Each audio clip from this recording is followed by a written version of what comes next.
Good evening, and welcome back to another episode of Friday Night Fireside Chats. I am your host, Roy, and if you are new here, welcome. This podcast is a time and place for you to slow down and unwind from your week and reflect on some topics at a relaxed pace. The topics are generally focused on growth, self-inquiry, and self-understanding. And for today's topic, I would like to talk about maturity and responsibility, inspired by some recent thoughts that I've had after journaling. Now, the inspiration for this topic came from a free associative journal exercise that I did, and with the help of, strangely, the pandemic, I have been more aware of my level of motivation, the amount of discipline that I have, or lack thereof, depending on the time. And if you would like to check out the first episode that I did on patience, discipline, and consistency, you can find that on episode 1. But what I quickly realized is that doing this sort of work that I do, working as a therapist, being an entrepreneur, it's very new for me. I started doing more of this entrepreneurial work, I would say, probably late 2018 was when I really started putting my hands to work. And it wasn't until early 2020, right around the time that the pandemic hit, that I put together a website and officially launched it back in March. And so all of this is pretty recent, and I'm taking some time to give myself a bit of grace and understanding there, because I think I tend to be a lot more critical of myself, as I imagine many people can relate to, especially the phrase of artists being their own worst critic. And it's definitely something, being your own boss. I am seeing how it really reveals a lot quite quickly. Because prior to this, everything that I did besides hobbies was mostly for somebody else. So just using the example of work and, to a degree, schooling, it was always somebody else who was providing the directive. Okay, I want you to do this. I have these assignments for you to complete. I have these tasks that I need you to get completed by this time, and on it goes. Now, that's helpful in a way, because I think sometimes there's times in our lives where we actually like being told what to do, because there's that sense of directive. I'm thinking of moments where there's a disaster or some traumatic event in a large group of people. Sometimes it can be really helpful for a person to take charge in that situation. So let's say somebody is at a family gathering and let's say they injure themselves badly. Maybe they cut themselves badly or they bang their head against something, but there's some pretty significant damage to their body. Now, many of the family members might respond in a way of shock, of like, oh my goodness, like we need to do something, or some people might be so shocked they don't know what to do. In that moment, it can be helpful when a family member takes charge and says, okay, I need you to go and call an ambulance. I need you to grab me some ice, or I need you to grab me some Band-Aids or a tourniquet. When somebody can take charge in that situation, the other people feel, one, that they're useful, that they can actually take some practical action in a situation that otherwise might have left them in shock. And I'm applying that example to work and responsibility, because if somebody else is telling you what you need to do at your job, there's certainly a lot more clarity and not oftentimes moments where you're wondering, okay, what should I be doing? Should I organize this? Do you want me to do this? Do you want me to do that? Usually, if it's a well-organized, good working environment, there's a clear task at hand for you to be doing.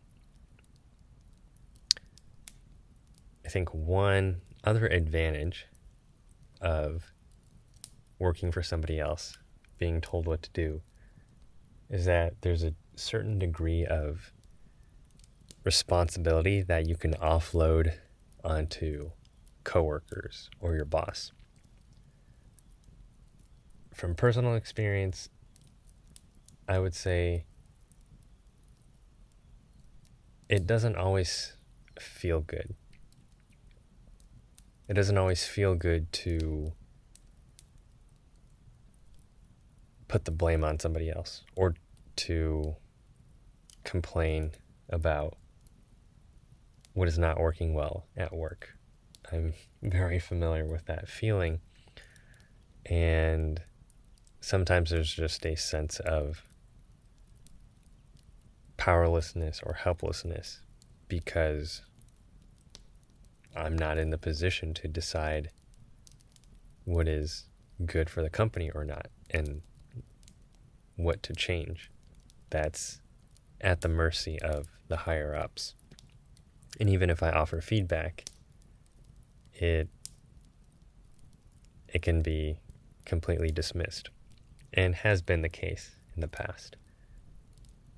And so I have to make a decision of how much longer I'm willing to stay there, if there are some compromises that I need to make, or am I going to get ready to leave as I look for another job, or in this case, go all in for being an entrepreneur and building and creating a vision that I have, instead of pouring all my efforts into somebody else's visions that I may or may not agree with.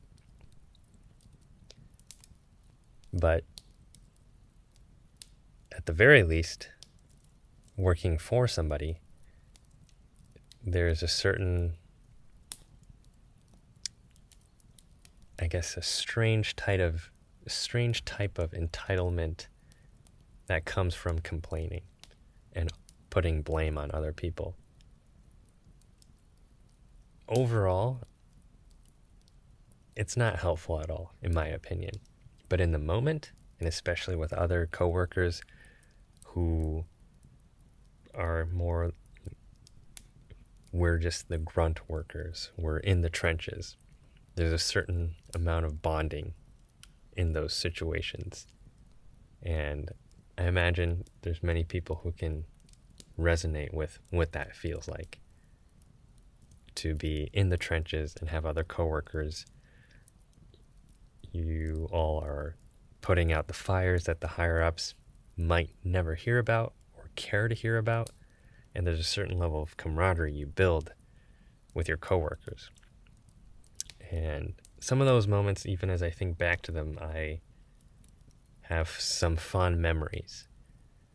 I think it illustrated to all of us our capacity to adapt, to be innovative, and to really respond in a way that was based on teamwork and supporting each other. And so those moments I'm very grateful for. But one issue that I see with this is that myself, my coworkers, individually, collectively, can get stuck in a cycle of complaining or offloading our frustrations in a vent session collectively. Perfectly understandable. And it can only go for so long, from my own point of view. Because if we're just the grunt workers, we're at the mercy of those who are higher up, and there's not much that we can do to change the culture of the company, because the higher ups are the ones who are setting the tone. Then, back to my earlier point, we all have to make a decision. Do we need to stay in this job? For some, maybe yes. For some, maybe no. And that's up to each individual person to decide. But I think the unhealthy factor of being stuck in cycles of complaining and venting is that it's a temporary and ultimately illusory sense that you're entitled or empowered in a certain situation. While the entitlement feels real, the empowerment is not, because you can only complain so much, and you're back at square one of how much longer do I want to stay here? How much longer am I willing to suffer in these circumstances? Or do I need to ask some hard questions of what am I willing to do to get out of it? And now, experiencing myself as an entrepreneur, which I would have not imagined for, let's just say say 5 years ago, I would not have imagined this. Being my own boss has revealed a lot, especially in this time of the pandemic. It has revealed where I lack maturity, responsibility, and discipline.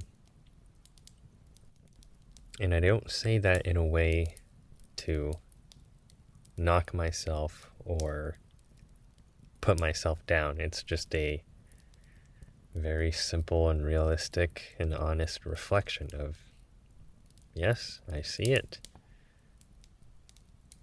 And this time, and I think this is the whole cost benefits analysis, because if I think back to when I was still working in a inpatient psych hospital, there's this back and forth that I have of, you know what, I'm leaving. I swear I'm leaving. I'm going to leave tomorrow. I'm going to put in my 2-week notice. And then another part being like, yeah, but what will you do then? You won't have steady income. You won't have health benefits, the same health benefits. And you don't even know if you're going to do well in this area of being an entrepreneur and your own boss.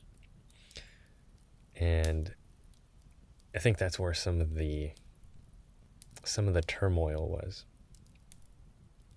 and why it might have taken me longer to make the switch. Because I think quite often I'm more of the risk averse type of person. Although that is something I'm also beginning to challenge and grow within myself, is to be able to face risks and take risks. But knowing myself and how I'm generally more risk averse, that's why it took more time. And now being my own boss, I can no longer rely on that excuse of complaining or airing out my frustrations and venting, because there's no one else to vent about.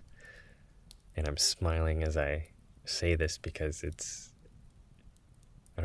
a certain degree of humor in that realization. It's like, I can't blame anybody but myself. I'm 100% responsible for where I'm falling short.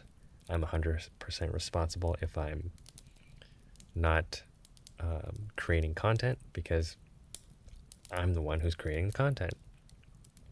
And I'm 100% responsible for not being connected, because I'm the one who is responsible for doing the networking. There's nobody else to do the networking for me. And certainly not being at a point where I would consider hiring staff. If that is something within my future, that is somewhere later down the road. Couple years probably. So it's all on me. And this realization has been a gift. Ultimately has been a gift. But it's also brought up some rather sensitive feelings, especially that of feeling small or impotent. And I think that's something very particular to men, in my opinion. Particularly seeing as the focus of my work as a therapist is men's issues and helping men reclaim their masculine power. If you want to learn more about that, you can visit my website, www.sacredwildman.com. But as a man, I think there's something deeply important and embedded in our very DNA of being self-sufficient, a self-determined man who can support himself, who can take the visions and dreams that he has in his mind and build them into reality with his hands. And so when I look at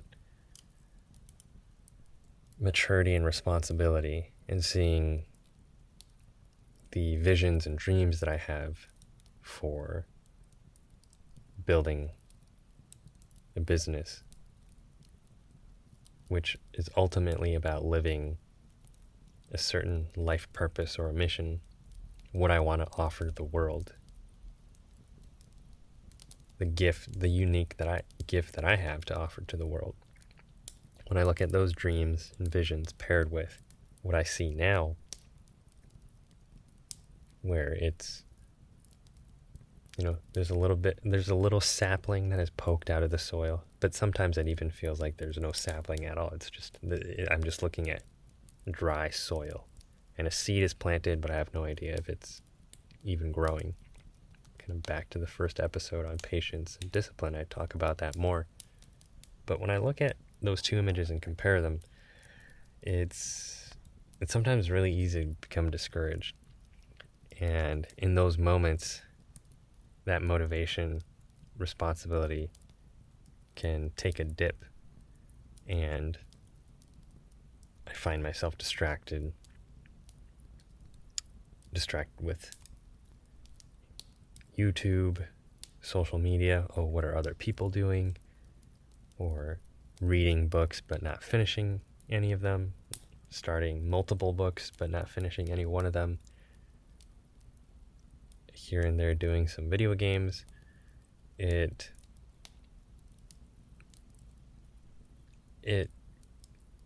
creates that feeling of being very small and impotent, of like, gosh, I have this idea, I have these dreams. Not even had, past tense, but no, I have these dreams and visions. And they aren't here yet. And man, that sucks.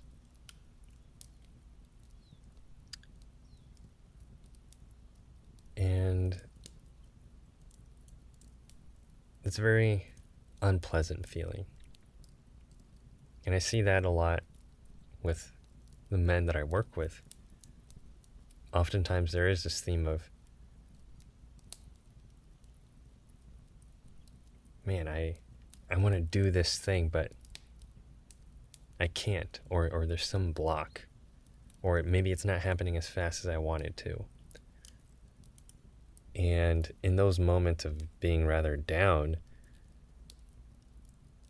that's where the maturity and responsibility piece can sink a bit. And the temptation I've noticed for me is to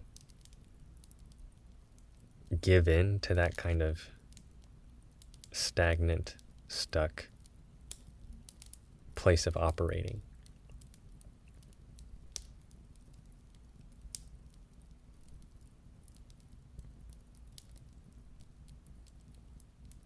And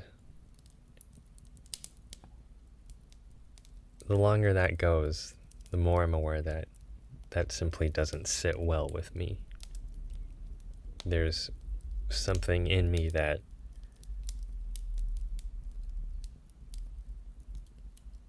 can't accept that in a way of, yep, this is just how my life will be for the rest of my life. Which I want to distinguish between acceptance of a felt experience. So in this case, the feeling down, the feeling impotent, and the fading of maturity and responsibility. I can accept those as current experiences rather than see them as, oh, they shouldn't be here, or I don't want to deal with them. I can accept those things, but there's also something within me that is not willing to accept the kind of throwing in the towel of, oh, this is just how the rest of my life will be. Okay, well, I guess I'll just, watch some entertainment and, just try to enjoy my life. Like that doesn't sit well with me. There's something else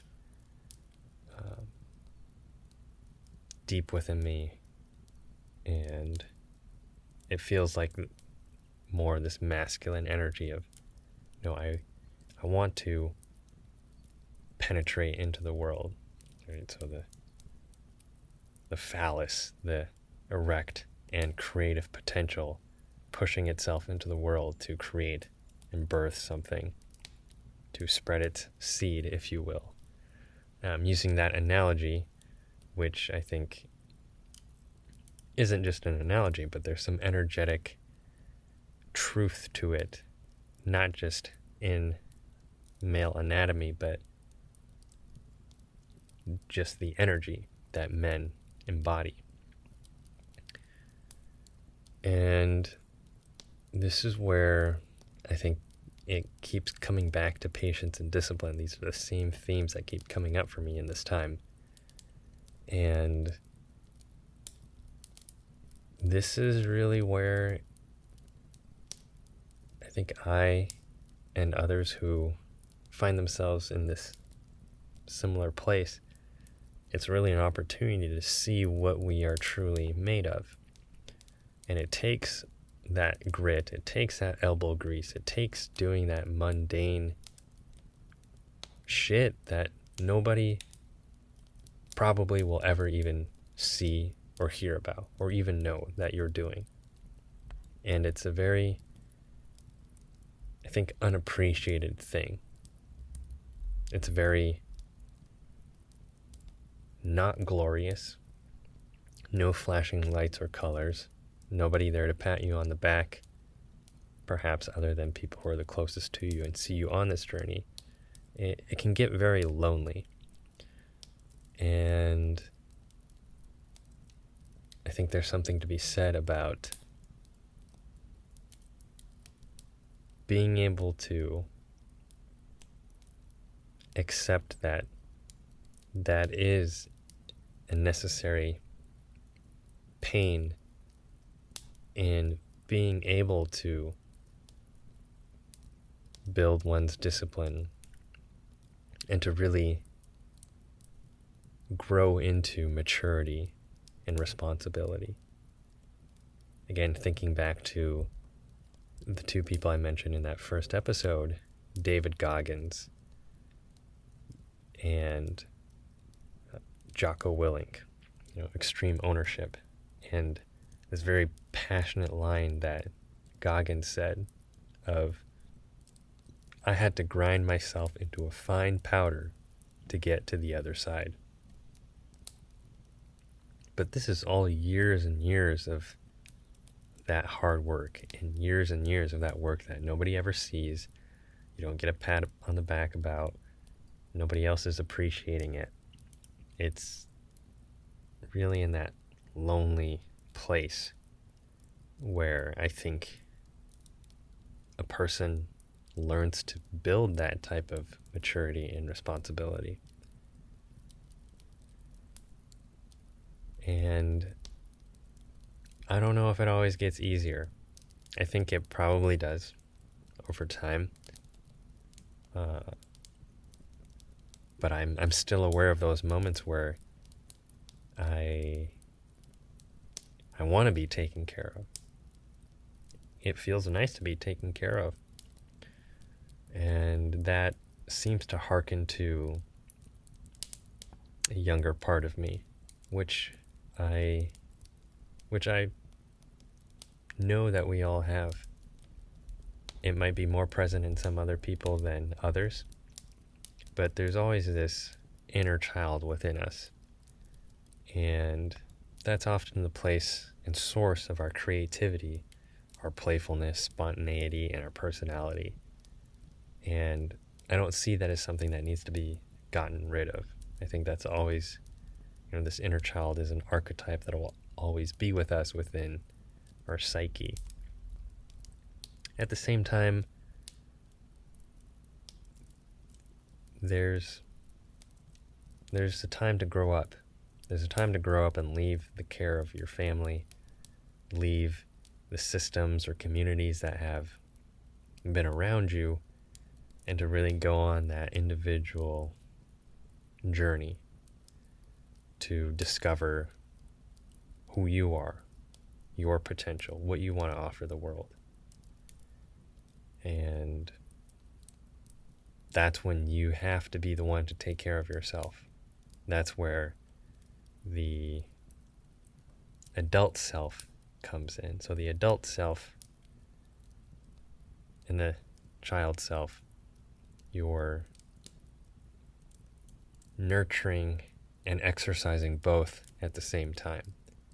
You tap into your creativity and your spirit, playfulness, spontaneity in the inner child, younger self, but you also need to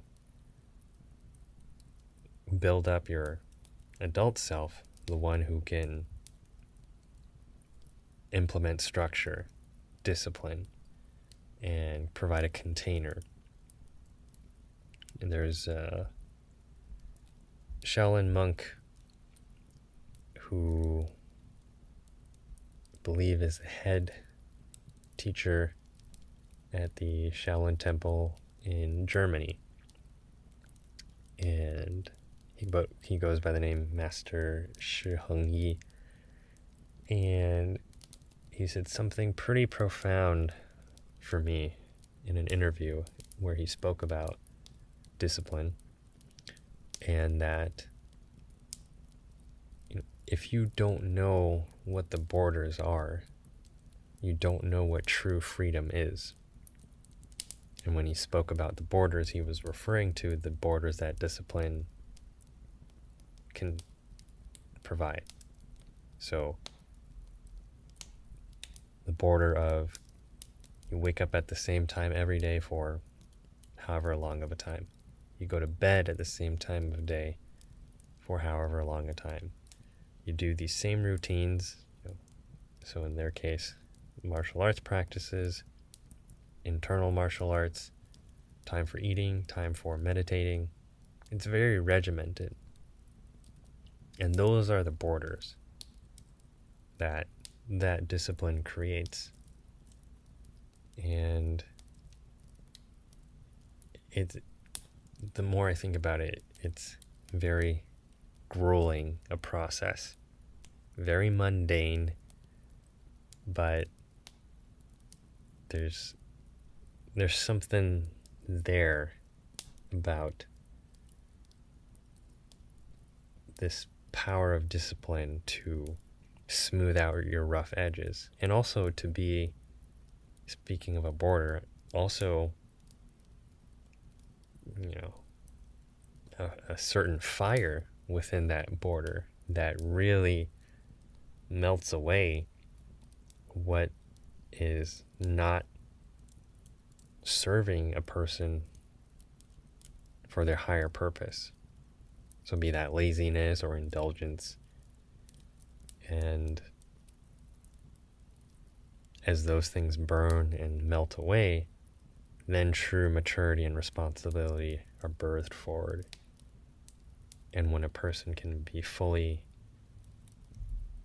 in their maturity and responsibility for all aspects of their lives, I think that's where then that true freedom comes, and the fruits of one's labor really manifest. And so being your own boss is a great way to quickly reveal that. Being single is a great way to reveal that. I think being single, being your own boss, that's probably some of the key ingredients to really putting yourself in front of an honest mirror, because it's no longer anybody else. It's all you. And that's something I'm definitely seeing in myself more clearly in this time. And that's all I have for y'all for today's episode. I hope you enjoyed it, and that there are some things that stood out to you that will be supportive and beneficial to you in your journey of developing and discovering who you are, your highest potential, and what you have and want to offer to the world. If you enjoyed this podcast, I invite you to share it with others who you feel would benefit. And if you would like to learn more about the work that I do and support the work that I do, you can visit my website, www.sacredwildman.com. You'll find links to learn more about the work that I do, some blogs and resources, and also a link to donate if you would like to support me in that way. And with that, I wish you all a good night.